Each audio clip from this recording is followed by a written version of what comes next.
Look at the following data. This data gives the marks obtained by 50 students in mathematics out of 100. How many students got close to 92 marks? Let's start with grouping the data. At times, organizing data becomes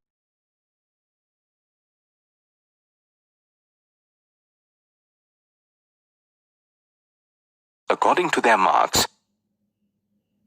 We shall take each group with an interval of 20 marks. So we write the groups as intervals of marks. We start with 0. The first group is 0 to 20. The second group is 20 to 40, and so on. Each group is called a class interval. The class interval will have a lower class limit and an upper class limit. For example, in the class interval 0 to 20, 0 is called the lower class limit and 20 is called the upper class limit. The difference between the upper class limit and the lower class limit is called the width or size of the class interval. Now we will find how many students are in these groups. First, let us find out the number of students who got marks between 80 and 100. In the data, let us round off the marks that are between 80 and 100.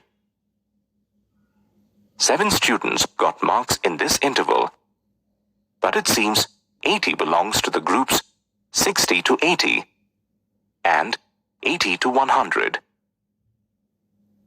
Why was 80 placed in the 80 to 100 group?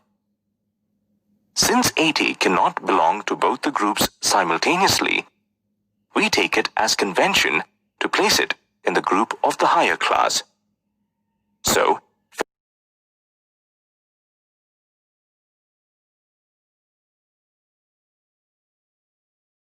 total number of students in each group. The number of students in each group is listed in the frequency column.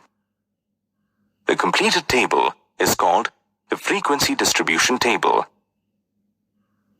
With the data in the table, we can draw a graph. This graph is drawn by taking the class intervals on the horizontal axis and the frequencies on the vertical axis. This graph is called a histogram. The difference between a bar graph and a histogram is that there will be no gaps between the bars, since there are no gaps between the class intervals. In the